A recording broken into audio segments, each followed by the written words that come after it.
Tonight I'm going to talk about 3 C's.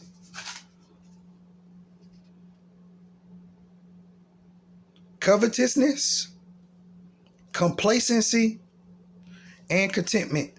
I'm also going to talk a little about 1 Timothy 6:6. 1 Timothy 6:6 says in both the King James Version and the NIV version of the Bible, but godliness with contentment is great gain. And both versions say the same exact thing. But godliness with contentment is great gain. I had previously did some recording. I messed up so bad.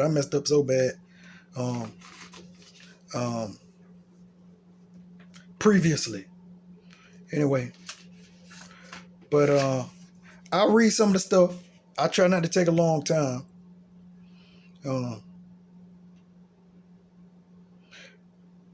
I got a couple definitions for each word. And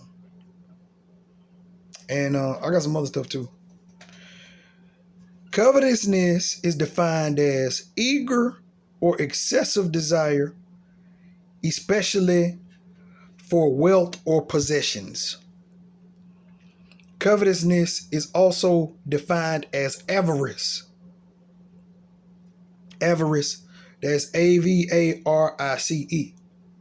I might read a definition of avarice later. Complacency.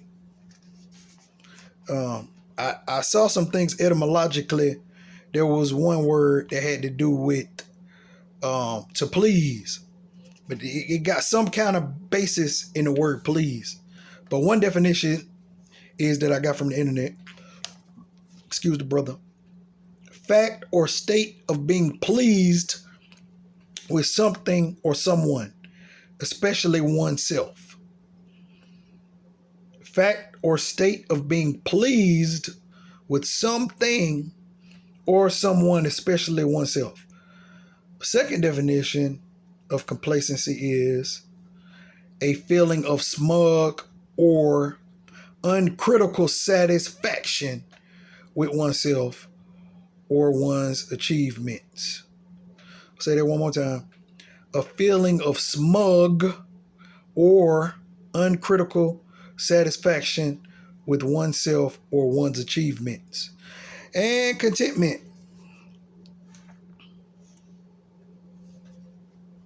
Contentment is good. I should be content.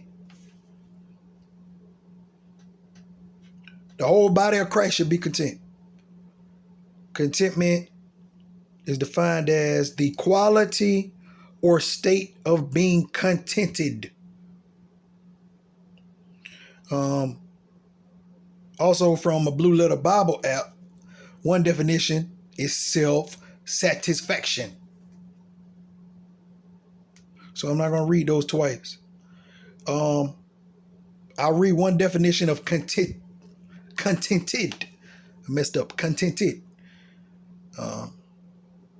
Contented is feeling, by one definition now, or showing satisfaction with one's possessions, status, or situation.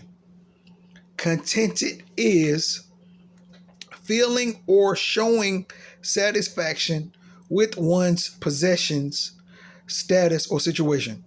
And I'm going to read a definition of avarice. I talked about avarice earlier. AVARICE. Avarice is defined as extreme greed for wealth or material gain. So it's like crazy. I was really on some stuff about the word covet. And I got some kind of thing pertaining to marriage. I got a thing about like people trying to get other folks' wife or other folks' wives. Exodus 20 talks about, at least in part, not coveting. The King James got thou shalt not covet. I can fact check it, shall or shalt. But a person is not supposed to covet. Like wanting somebody else's stuff. You know, like it's a serious problem that's with people. And I'm not saying I'm void of it. I've done some coveting myself. It's not for me to covet somebody else's wife. It's not for somebody else to covet something that belongs to me. You know. So anyway, it's serious. But somebody could play this back and listen to some of the definitions. I gave some